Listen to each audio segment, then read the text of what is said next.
오늘 저희가 교독한 본문을 중심으로 기도 속에서 발견하는 하나님이라는 제목 가지고 함께 말씀 상고해 보겠습니다. 팀 켈러 목사님은 자신의 책 기도에서 기도는 하나님과 나누는 대화인 동시에 하나님과의 만남이라고 정의했습니다. 찬양, 고백, 감사, 간구로 이어지는 전통적인 형태의 기도. 그래서 기도의 5손가락 하면 예수님 이름으로 기도합니다 이렇게 해서 5개를 구성하는 거잖아요. 이런 전통적인 형태의 기도를 신령한 경험일 뿐만 아니라 실천적인 습관으로 보았습니다. 또한 기도를 의무를 지나 기쁨에 이르는 길로 간주했고, 그래서 책의 부제, 원래 이제 책의 영어 이름이 prayer, 이제 기도잖아요. 그리고 그 부제는 우리말로 번역하면 하나님에 대한 경외심과 친밀감의 경험 이렇게 되어 있어요. 그래서 기도를 통해서 바로 그런 것들을 우리가 누릴 수 있다는 사실을 부제를 통해 설명하고 있죠. 실제로 목사님의 사모님은 크론병과 씨름하고 목사님 자신은 갑상선 암 진단을 받게 되자 기도 외에 달리 도리가 없었다라고 말하기도 합니다. 이분이 2021년, 그러니까 재작년에는 췌장암 진단을 받았고요. 그리고 이런 이야기를 합니다. 그분의 모든 일에는 이유가 있다 이렇게 말했습니다. 하나님이 만드시는 모든 일에는 다 이유가 있다라고 고백하고 있죠. 목사님은 기도만큼 위대한 것은 없고 하나님 앞에선 그 어떤 문제도 하찮은 것이 된다고 말했습니다.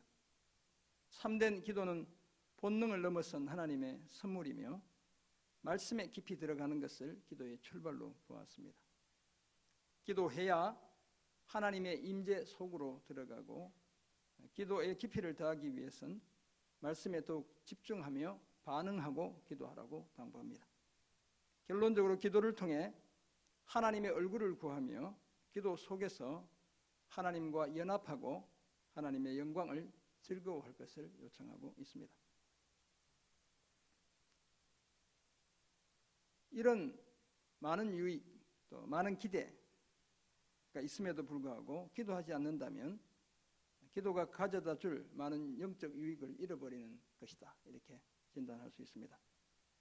기도하지 않는 사람은 하나님의 뜻을 따라 살기보다 자기를 더 신뢰하며 살게 되는 법이죠. 나의 제한된 자원, 내가 가진 그 유한한 자원으로 문제를 해결하려다가 오히려 더 큰 문제의 수렁에 빠져들기도 하는 겁니다. 그러므로 우리의 삶에 하나님의 뜻이 온전히 이루어지길 진심으로 원한다면 우리는 기도해야 합니다. 왜냐하면 기도하지 않고서도 무엇인가를 이룬다면 그것은 하나님께 영광을 돌려드리는 것이 아니라 나에게 영광을 돌리는 일이 되기 때문입니다. 그래서 우리는 반드시 기도해야 하고 더욱 기도해야 합니다. 오늘 본문 에베소서 3장 14절에서 21절에는 에베소 교회 성도들을 위한 바울의 두 번째 기도가 들어 있습니다. 그래서 1장 15절에서 23절에 한 번 기도가 나왔고요. 그리고 오늘 본문에 다시 이제 오늘 본문 기도만 따지면 14절에서 19절까지가 기도의 내용이 되겠습니다. 우리는 이 속에서 하나님이 어떤 분인지를 발견하게 됩니다. 기도의 대상이신 하나님이 성도들을 위해 하시는 일은 무엇이며 또 기도 응답의 목적이 무엇인지도 오늘 본문이 말씀해 주고 있습니다. 성도들은 기도 응답을 통해 하나님께 영원토록 영광을 돌려드려야 할 것을 결론적으로 말씀하고 있죠. 이런 사실을 전하는 오늘 본문에서 우리는 특별히 하나님에 관해 다음과 같은 몇 가지 사실을 발견합니다. 우리 하나님은 각 족속에게 또는 각 가문에게 각 나라와 민족에게 이름을 주신 분입니다. 14절 15절이 그 사실을 말씀하고요. 또 하나님은 능력과 임재와 사랑으로 충만하게 하시는 분입니다. 오늘 본문 16절에서 19절이 그 사실을 말씀하고 있습니다. 그리고 끝으로 모든 것에 더 넘치도록 능히 하시는 분이라는 사실을 20절 21절이 말씀합니다. 바울은 에베소서 1장 15절에서 23절을 통해 이미 우리 주 예수 그리스도의 하나님 영광의 아버지께서 성도들에게 지혜와 계시의 영을 주시도록 기도한 바 있습니다. 저들의 마음의 눈을 밝혀주셔서 그의 부르심의 소망이 무엇이며 성도 안에서 그 기업의 영광의 풍성함이 무엇인지 알도록 기도하기도 했습니다. 나아가 만물을 충만하게 하시는 하나님의 충만함으로 저들이 충만하도록 기도한 바 있습니다. 우리 딸은 2번 설교 듣고 있네. 그래. 네, 착한 딸입니다. 그리고 오늘 본문을 통해서는 성도들의 속사람이 하나님의 능력으로 강건하게 되도록 기도하고 있죠. 또한 그리스도가 저들의 마음에 계시며 사랑 가운데서 뿌리가 박히고 터가 굳어지도록 기도했습니다. 그래서 모든 성도들이 함께 지식에 넘치는 그리스도의 사랑을 알고 그 사랑이 얼마나 위대한지 깨닫게 되도록 기도했습니다. 마침내 하나님의 모든 충만하신 것으로 성도들이 충만해지기를 기도했죠. 그래서 어떻게 보면 1장의 기도와 3장의 기도는 그 패턴이 비슷하다 이렇게 볼 수 있겠습니다. 그리고 하나님은 우리가 구하거나 생각하는 것에 더 넘치도록 능히 더하시는 분임을 고백하고 있습니다. 결국 그런 하나님께 교회와 그리스도 안에서 영광이 대대로 영원무궁히 돌려지길 기원하고 있죠. 이런 바울의 기도 속에서 우리는 하나님이 어떤 분인지를 발견합니다. 먼저 각 족속에게 이름을 주신 분이죠. 바울은 기도를 시작하면서 14절, 15절을 통해 먼저 자신이 기도하는 대상이 어떤 분인지를 밝힙니다. 이렇게 기록되어 있잖아요. 이러므로 내가 하늘과 땅에 있는 각 족속에게 이름을 주신 아버지 앞에 무릎을 꿇고 비노니 이렇게 되어 있습니다. 헬라 성경을 보면 순서가 조금 다르게 되어 있는데요. 이러므로 이것은 이제 이런 이유로 이런 뜻이고요. 이런 이유로 인해 내가 아버지 앞에 나의 무릎을 꿇는다 이렇게 기록되어 있어요. 첫 문장이 하나님 아버지 앞에서 무릎을 꿇고 기도하는 자신의 모습을 보여주고 있죠. 그리고 이렇게 이어집니다. 그 아버지로부터 하늘과 땅에 있는 각 족속들에게 이름이 주어졌다 이렇게 말하고 있어요. 이처럼 바울이 무릎을 꿇는 대상은 하나님 아버지이고요. 그 아버지께 기도하는 이유는 예수 그리스도를 통한 하나님의 비밀스러운 구원의 경륜 때문이었습니다. 그래서 이러므로라는 것이 바로 그것과 연결되어 있습니다. 이방인들이 복음으로 말미암아 그리스도 예수 안에서 함께 상속자가 되고 함께 지체가 되고 함께 약속에 참여하는 자가 되게 하셨기에 기도한다는 것입니다. 그런데 바울이 무릎을 꿇고 기도하는 그 아버지는 어떤 분입니까? 오늘 본문에 따르면 그 아버지는 하늘과 땅에 있는 각 족속에게 이름을 주신 분입니다. 파트리아인데요. 이게 뭐 패밀리 이렇게 번역할 수도 있겠습니다. 나라 민족으로 이해할 수도 있고요. 이름을 주신 분이죠. 그렇다면 그 아버지는 온 우주의 모든 존재에 대해 그 의미와 가치와 역할을 부여하신 그런 분입니다. 이름을 주셨다는 것은 바로 그런 의미죠. 특히 아버지 하나님은 이름을 주심을 통해 저마다 자신에게 특별한 존재가 되게 해 주셨습니다. 사람들이 종종 스스로 새 이름으로 개명을 하기도 하죠. 뭐 연예인들은 이렇게 이름을 다 개명하기도 하잖아요. 뭐 야구 선수들도 보니까 유명해지려고 이름을 막 바꾸고 이런 선수들도 있더라고요. 하지만 원래 이름은 누가 지어준 겁니까? 제가 이제 김윤한인데 제가 나오면서 나는 김윤한이야 이러면서 태어난 게 아니죠. 우리 아버지가 이름을 지어주신 거예요. 그죠? 할아버지 또는 아버지가 다 이름을 지어주신 겁니다. 우리 앙드레김 원래 이름이 뭐예요? 김봉남 우리가 다 알고 있잖아요. 김봉남. 네. 앙드레김 하다 김봉남 하니까 조금 뭐가 이렇게 품격이 좀 떨어지는 것 같은데 그래도 김봉남도 부모님이 키워주신 소중한 이름이죠. 저도 윤리윤 산해한인데요. 그러니까 윤리 도덕을 잘 지키는 그런 남자로 멋지게 살아라 이렇게 해서 우리 아버지가 이름을 이렇게 지어주신 거예요. 그렇다면 이 이름은 운명처럼 타고나는 것이다 이렇게 이해할 수 있겠습니다. 그런데 오늘 본문에 따르면 누가 장면가예요? 하나님 아버지가 그런 분이라는 사실을 말씀하고 있습니다. 우리 하나님은 그래서 아담에게 이름을 짓는 첫 사명을 맡겨주시기도 하셨어요. 하나님의 일이지만 아담에게 그 일을 맡겨주신 것이죠. 그 하나님은 하늘과 땅에 있는 각 족속에게 이름을 부여하셨습니다. 하나님이 부르시는 바에 따라 가문과 민족과 나라가 나누어지게 되는 것입니다. 성경에서 하나님은 특별히 아브라함을 부르시고 야곱을 부르셔서 자신의 친백성이 되게 하시죠. 하나님은 큰 아버지라는 뜻의 이름을 가진 아브람을 많은 무리의 아버지라는 뜻의 아브라함에 아브람이라는 이름을 지어주시며 그렇게 아브라함을 부르시죠. 직접 하나님이 그 이름을 지어주신 겁니다. 붙잡는 자 또는 속이는 자라는 뜻의 야곱이라는 그 이름, 야코브, 히브리어로 이렇게 동사로는 붙잡다, 속이다 이런 뜻을 갖고 있어요. 그 야곱에게 어떤 이름을 주셔요? 이스라엘이라는 이름을 하나님이 주시죠. 하나님과 겨루어 이겼다는 그 새 이름을 하나님이 주시는 거예요.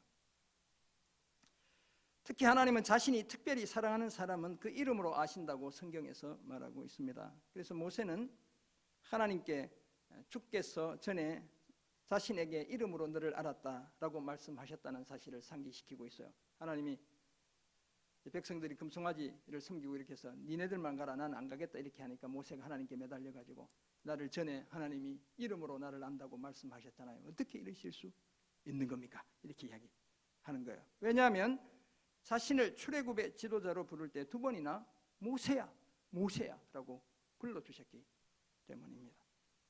사랑하는 성도 여러분, 이처럼 많은 믿음의 조상들은 하나님이 직접 이름을 지으시고 또한 불러주셨기에 특별한 하나님의 사람들이 되었습니다. 특히 하나님은 예수님의 육신의 아버지 요셉에게 정혼한 아내 마리아가 낳을 아기의 이름을 뭐라고 지으라고 얘기하셨어요? 천사를 통해 예수라 지으라고 하셨죠. 자기 백성을 저들의 죄에서 구원할 구원자로 이름을 지으라고 말씀해 주셨어요. 이처럼 이름으로 누군가를 안다는 것은 하나님이 그 사람을 특별히 선택하셨고 특별한 은혜를 베푸셨고 특별한 사명을 주셨다는 사실을 나타내는 겁니다. 우리가 잘 아는 김춘수 시인의 꽃이라는 시도 이와 비슷한 뉘앙스를 전하고 있습니다. 내가 그의 이름을 불러주기 전에는 그는 다만 하나의 몸짓에 지나지 않았다. 내가 그의 이름을 불러주었을 때 그는 나에게로 와서 꽃이 되었다. 제 아내 이름이 한상옥이거든요. 한상옥을 불러주니까 제에게로 와서 꽃이 되었어요. 그래서 가문을 이루고 아들 딸들이 나고 우리 아들이 손주 둘을 낳고 이제 큰 가문으로 지금 이제 만들어져 가고 있는 거예요. 아마 제가 이름을 부르지 않았으면 아마 그냥 한상옥이었을지 몰라요. 사실 이 꽃보다 더 소중한 존재이긴 하죠.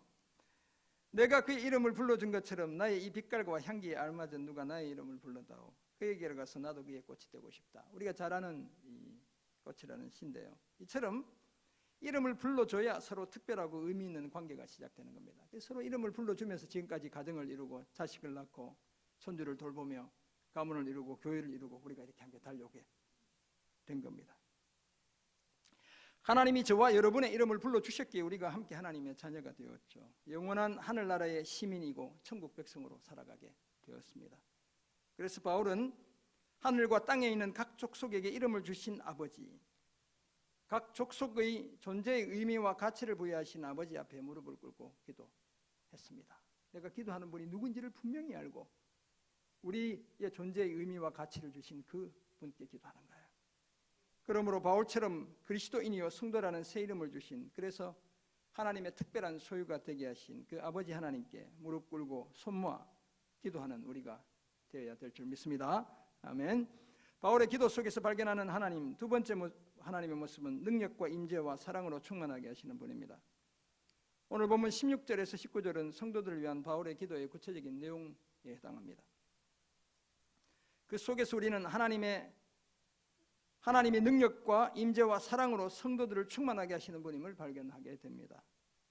바울은 먼저 하나님의 영광의 풍성함을 따라 그의 성령으로 말미암아 성도들의 속사람, 내적인 인간됨 이렇게 해석할 수도 있고요. 그 속사람을 능력으로 강건하게 하시도록 기도하고 있습니다. 하나님의 영광, 하나님의 성령, 하나님의 능력으로 성도들의 내면이 강해지길 기도한 것이죠. 그리고 성도들의 믿음으로 말미암아 그리스도께서 성도들의 마음에 계시게 하시고 성도들이 사랑 가운데 뿌리가 박히고 터가 굳어지도록 기도했습니다. 하나님의 아들이신 그리스도의 임재, 여기 계시게 하다는 말은 사실 그냥 한 번 왔다 가는 그런 임재가 아니고 계속 머무는, 거주하는 것을 나타내는데요. 하나님의 아들이신 그리스도의 임재와 그로 말미암는 성도들의 사랑을 위해 기도했던 것입니다. 성도들의 마음에 사랑의 화신이신 예수 그리스도가 머물러 계신다면 당연히 저들이 사랑 가운데 뿌리가 박히고 터가 굳어질 수밖에 없습니다. 정말 사랑하지 못한다면 내 안에 예수 그리스도가 계시지 않다는 명백한 증거다, 이렇게 이해할 수 있습니다. 아울러 저들이 능히 모든 성도와 함께 지식에 넘치는, 지식을 초월한 그리스도의 사랑을 알게 되도록 기도했습니다. 성도들을 위한 그리스도의 자기 희생적인 사랑이 얼마나 놀랍고 위대하고 파격적인 것인지 저들이 알도록 기도했던 것입니다. 거기에다 그 사랑의 넓이와 길이와 높이와 깊이가 어떠함을 깨달아 성도들이 하나님의 모든 충만함으로 충만해지길 기도했습니다. 오늘 제가 이 플로어를 회중석을 보니까 평소에 못 보던 분들이, 우리 아버님, 어머님도 오셨고 어머님도 오셨고, 여기 우리 혜진이도 엄마랑 같이 예배 드리는구나. 드리던 분들은 지금 고향에 흩어져서 예배 드리고, 아니면 인터넷으로 이렇게 어디 여행 간 데서 예배 드리고, 또 특별히 이렇게 명절이어서 또 예배 자리 찾아오신 분들이 계시네요. 하여튼 이래저래 감사합니다. 복 받는 자리인 줄 믿습니다.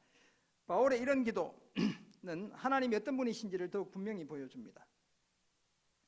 하나님은 자신의 영광과 성령을 통해 성도들의 속사람을 능력으로 강건하게 하시는 분이죠. 우리가 앞에서 반복적으로 지금 보고 있습니다.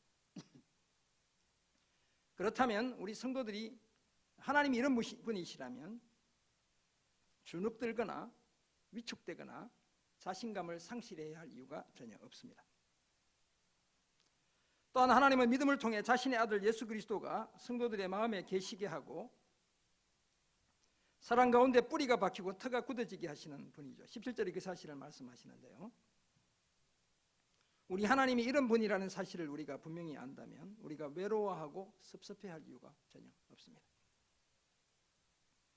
우리를 사랑하시는 예수님과 그의 영이 우리 마음에 계시기에 괜히 고독을 곱씹으며 과도하게 울적해해야 할 이유가 전혀 없습니다.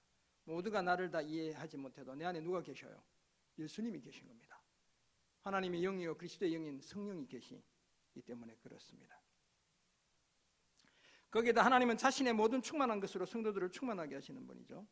그렇다면 성도들의 성품, 자질, 지식, 자격에 전혀 부족함이 없게 해주시는 분입니다. 그렇다면 우리의 결핍, 초라함, 왜소함 때문에 고민해야 할 이유가 전혀 없습니다. 하나님 보시기에 우리는 가장 사랑스러운 존재인 것입니다. 사랑하는 성도 여러분, 우리가 믿고 의지하며 기도하는 하나님이 이런 분이신 줄 믿습니다. 그래서 우리는 기도를 멈추지 않습니다.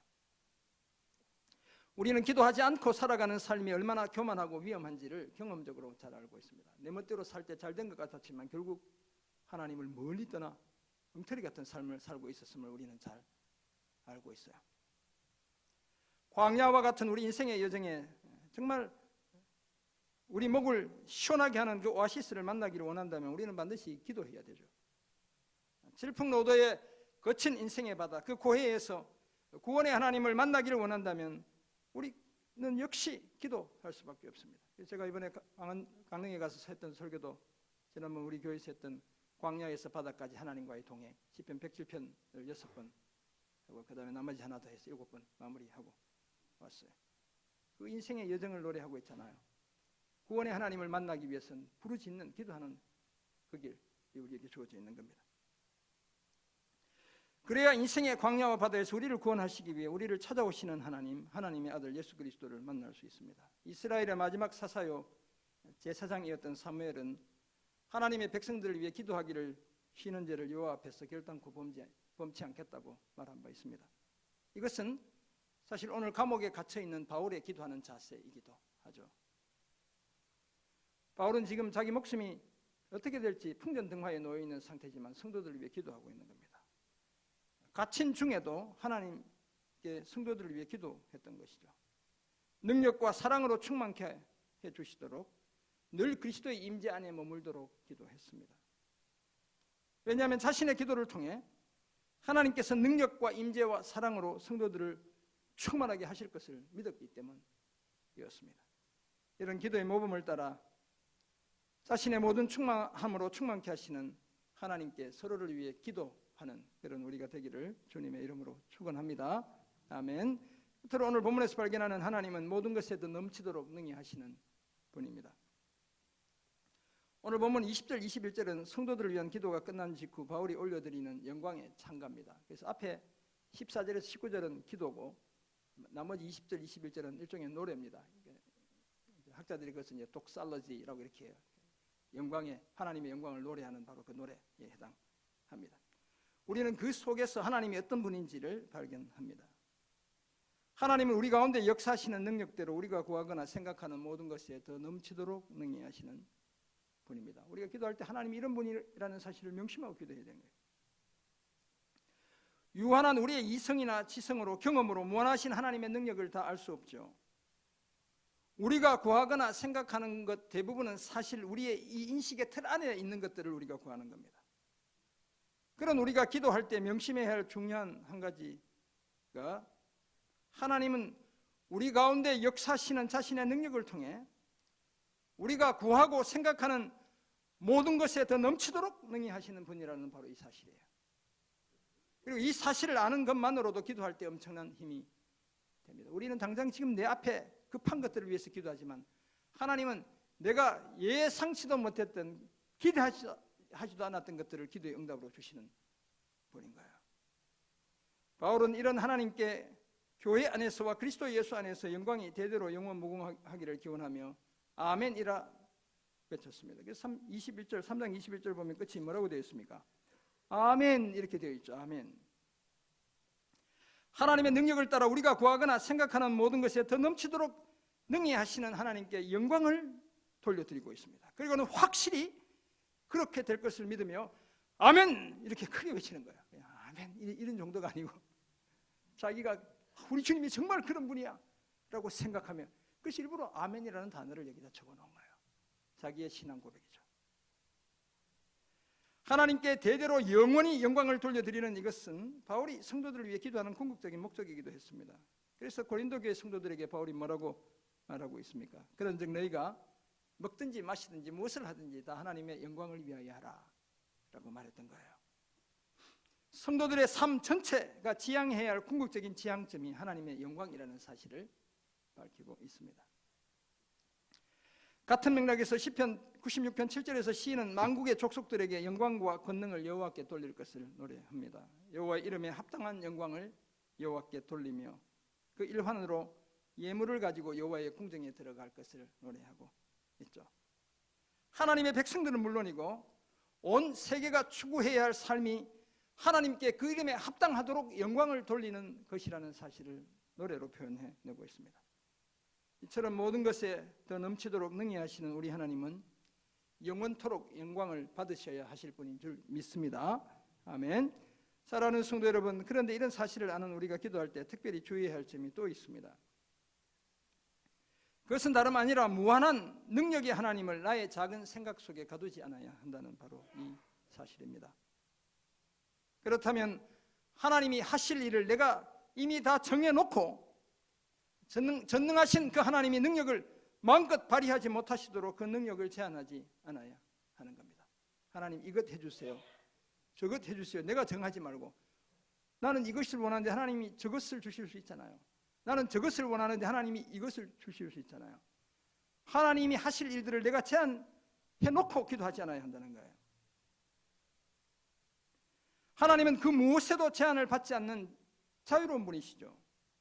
반드시 자신의 뜻을 관철하시는 분입니다. 그 의지는 조금도 흔들림이 없죠. 게다가 우리 하나님은 못하시는 게 전혀 없는 분입니다. 우리 하나님께는 불가능이 없죠. 모든 것이 가능합니다. 영어로 이야기하면 nothing is impossible. 아무것도 불가능한 게 없죠. Everything is possible. 모든 것이 가능한 분이 우리 하나님이신 거예요. 그런 그 하나님께 기도하면서 하나님 요것 해주세요, 저것 해주세요 이렇게 하나님의 능력을 제한하는 그런 기도 삼가야 되는 것이죠. 그렇다면 기도할 때에 우리는 아무런 제약도 받지 않으시는 하나님이 친히 역사하시도록 기도해야 합니다. 그러기 위해 내가 하나님의 뜻에 맞추어 살겠다는 그 고백이 선행되어야 하죠. 하나님이 모든 것에 더 넘치도록 능히 하시는 분임을 우리가 분명히 믿는다면 하나님을 끌어들여 내 뜻을 성취하려 할 것이 아니라 내가 하나님께 굴복함을 통해 하나님의 뜻이 성취되게 해야 될 줄 믿습니다. 우리 하나님을 수단으로 삼고 기도할 것이 아니라 우리 하나님을 목적으로 삼고 기도해야 하는 것입니다. 그래야 우리의 기도가 더 유익하고 더 안전하고 더 확실한 기도가 되는 것이죠. 그래야 하나님의 뜻이 우리의 삶에 이루어져 우리 삶에 진정한 평안이 깃들게 되는 법입니다. 나아가 교회 안에서와 그리스도 예수 안에서 하나님께 영광이 대대로 영원 무궁히 돌려지게 할 수 있습니다.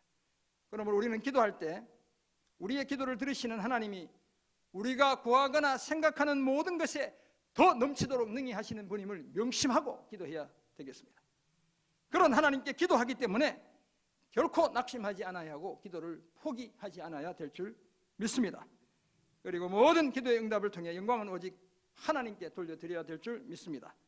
하나님이 모든 것에 더 넘치도록 능히 하시는 분임을 알고 이런 복된 기도를 힘쓰는 우리 모두가 되기를 주님의 이름으로 축원합니다. 아멘. 그렇다면 우리가 세 가지를 알게 되었습니다. 하나님은 각 족속에게 이름을 주신 분이고 능력과 임재와 사랑으로 충만하게 하시는 분이고 모든 것에 더 넘치도록 능히 하시는 분이라는 사실을 알게 되었습니다. 이제 우리는 어떻게 살아야 될까요? 첫째는 기도의 양을 늘리고 질을 높여야 합니다. 바울은 데살로니가 교회 성도들에게 쉬지 말고 기도하라고 당부한 바 있죠. 항상 기뻐하라, 쉬지 말고 기도하라, 범사에 감사하라, 이렇게 거의 같은 패턴의 이제 말을 반복하고 있는데요. 그러면 쉬지 말고 기도하라라고 했다고 해서 아무것도 하지 말고 밥도 먹지 말고 잠도 자지 말고 기도하라 이런 말은 아니죠. 분명히 아닙니다. 기도를 생활화하라, 습관화하라 이런 의미가 되겠습니다. 몸에 배이게 하라, 몸에 젖어들게 하라 이런 의미가 되겠죠. 그렇게 하려면 어떻게 해야 돼요? 기도하는 절대 시간을 퀀티티, 양을 늘려야 되는 겁니다. 그래서 찔끔찔끔 해가지고는 그렇게 할 수, 쉬지 말고 기도하는 것이 아니죠. 그래서 쉬면서 기도하는 거예요. 양을, 절대적인 양을 늘려야 하는 것이죠. 한편 예수님은 기도할 때 먼저 그의 나라와 그의 의를 구하라고 하셨습니다. 그렇다면 이것은 기도의 질을 높이라, 퀄리티를 높이라는 그런 요청이 되겠습니다. 이렇게 기도하면 일상의 필요는 하나님께서 다 책임져 주신다고 주님이 말씀해 주셨습니다. 그래서 예수님은 주기도문을 가르쳐 주시면서 우리 삶에 대한 청원, 요구를 하나님께 기도하기 전에 하나님 나라에 대한 청원으로 먼저 기도하라고 그렇게 얘기하셨어요. 그래서 우리가 주기도문 어떻게 기도해요? 하늘에 계신 우리 아버지, 이름이 거룩히 여김을 받으시고 나라가 임하시고 뜻이 하늘에서 이루어진 것 같이 땅에서 이루어지다, 이렇게 기도해요. 다 앞에 세 가지는 하나님 나라에 대한, 하나님에 대한, 하나님 이름에 대한 청원으로 먼저 기도하라고 얘기하셨죠. 기도의 질을 높이라는 주님의 요청이다, 이렇게 해석할 수 있겠습니다. 그렇다면 우리는 결국 양을 늘리고 질을 높이기 위해서는 뭘 해야 돼요? 기도해야 되는 거예요. 생각만 가지고 되는 것이 아니라 기도를 해야 되는 겁니다. 기도의 양은 늘려야 하고 기도의 질은 높여야 합니다. 공적 기도 시간에 열심히 참석해야 하고요, 개인적인 기도 시간 꾸준히 확보해 나가야 합니다. 그리고 모든 기도의 자리에서 내 뜻이 아니라 하나님의 뜻이 이루어지도록 기도해야 되는 거예요. 그것이 바로 기도의 양을 늘리고 질은 높이는 거예요. 이렇게 기도할 때 자신의 능력대로 모든 것에 더 넘치도록 능히 응답하시는 하나님을 경험하게 될 줄 믿습니다. 아멘. 두 번째 적용점은 영광은 하나님께 돌려야 합니다. 제가 설교 준비하면서 그런 생각해 보았습니다. 하나님께 영광을 돌려드리는 뭘까? 우리는 뭐 이렇게 막 위대한 일을 만들어내서 주님의 이름을 인터뷰를 해서 하나님께 영광 돌립니다, 이렇게 하지도 못하고, 뭐 그런 일이 많으면 좋겠지만 우리 중에 대부분은 그냥 평범한 일상을 날마다 살아가는데, 그렇다면 영광을 돌리는 일 중에 가장 쉬운 길이 뭘까 생각했는데요, 오늘 본문을 연구하다가 기도하는 것이구나 라는 결론을 얻게 되었습니다. 왜냐하면 기도하는 사람에겐 모든 것이 다 하나님의 은혜로 다가오기 때문에 그렇습니다. 나는 사라지죠. 하나님이 하셨다고 고백하게 되는 거예요. 기도하는 사람은 엄청난 성과를 만들어내고서도 내 힘으로 그것을 이루었다며 함부로 자랑하지 않습니다. 우리 하나님이 차지해야 할 그 영광을 내가 차지하는 그런 어리석은 짓 범하지 않죠. 기도하는 사람은 그럴 리가 없습니다. 반면에 기도하지 않는 사람은 이미 하나님께 돌려드려야 할 영광을 주제넘게 내가 차지하고 만 거예요. 왜냐하면 역사하시고 은혜 베푸시는 하나님을 드러낼 틈이 전혀 없기 때문에 그렇습니다. 온통 자기 자랑, 내가 이렇게 했더니 이렇게 결과가 주어졌다는 자기 자랑만 가득할 뿐이죠. 그러므로 모든 영광을 하나님께 돌리기 위해서라도 우리는 뭘 해야 할까요? 기도해야 하는 겁니다. 솔리 데오 글로리아, 오직 하나님께 영광을 이라는 분명한 목적과 자세를 가지고 하나님께 기도하는 우리가 되기를 주님의 이름으로 부탁드립니다. 아멘. 팀 켈러 목사님의 책 기도의 제4장 제목이 기도의 깊이를 더하다로 되어 있습니다. 목사님은 기도의 깊이를 더하기 위해 해야 할 일로 말씀을 묵상하라고 당부합니다. 말씀 묵상을 기도로 들어가는 문턱이라고 말하기도 해요. 그래서 우리가 그냥 무턱대고 기도하지 말고 이 말씀을 읽고 묵상하며 하나님의 말씀을 따라 기도해야 돼요. 그리고 그것이 가장 확실한 응답을 받는 지름길이에요. 기도가 참으로 하나님과 나누는 대화가 되려면 규칙적으로 성경을 깊이 묵상하고 말씀을 통한 그분의 거룩한 음성을 듣는 과정이 필수적이기 때문에 그렇습니다. 하나님이 자신을 가장 많이 가장 잘 드러낸 곳이 바로 성경책입니다. 하나님의 말씀이에요. 하나님의 뜻을 가장 확실하게 알 수 있는 길이 이 말씀인 거예요. 그래서 기도할 때 반드시 말씀을 묵상하며 기도해야 하나님의 뜻을 따라 기도할 수 있게 되는 겁니다. 그래서 이런 말씀을 해요. 말씀을 곱씹고 말씀에 마음을 쏟으며 말씀에 반응하고 그리고 기도하라 라고 말하고 있습니다. 정말 기도의 깊이를 더하기 위해서는 말씀을 곱씹고 말씀에 마음을 쏟고 말씀에 반응하고 그리고 기도하라 라고 말하고 있죠. 그리고는 기도의 깊이를 더하기 위해 하나님의 얼굴을 구하라고 했습니다. 하나님과의 대화인 기도를 통해 하나님과 연합하고 그 영광을 즐거워하라고도 말합니다. 이렇게 기도해야 기도를 통해 하나님의 뜻이 이루어지는 것을 분명히 볼 수 있고요, 궁극적으로 하나님께 영광을 돌려드릴 수 있습니다. 사랑하는 성도 여러분, 오늘 우리는 바울의 기도를 통해 기도의 대상이신 하나님이 어떤 분인지를 분명히 알게 되었습니다. 우리 하나님은 땅과 하늘의 각 족속에게 이름을 지어주신 분이시죠. 그래서 저와 여러분에게도 하나님의 자녀, 새 언약 백성, 거룩한 성도라는 천국 시민이라는 하나님의 권속이라는 새 이름을 지어주셨습니다.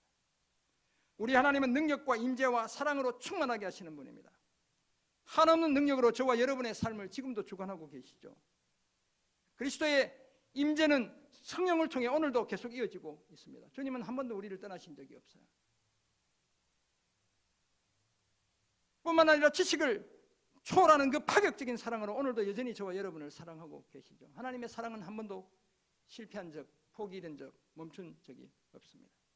거기다 자신의 능력으로 우리가 구하고 생각하는 모든 것에 더 넘치도록 능히 해 주시는 분이죠. 우리가 기도했던 것보다 훨씬 더 큰 하나님의 뜻이 이루어지게 하시는 분인 줄 믿습니다. 그래서 우리는 뭘 해야 할까요?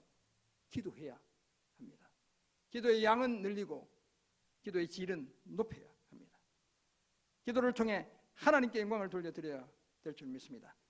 하나님이 어떤 분인지 분명히 깨닫고 기도함으로써 하나님께 영광 돌려드리는 그런 우리 모두가 되기를 주님의 이름으로 축원합니다. 아멘. 기도하겠습니다. 사랑의 주님 주신 은혜의 말씀 기억합니다. 우리가 기도하는 아버지 하나님이 어떤 분인지 분명히 깨닫고 그 하나님께 기도해 하나님이 우리가 생각하는 구하는 그 모든 것에 더 능히 넘치도록 역사하시는 그 기도의 응답을 분명히 경험하는 저희들 다 되게 도와 주옵소서.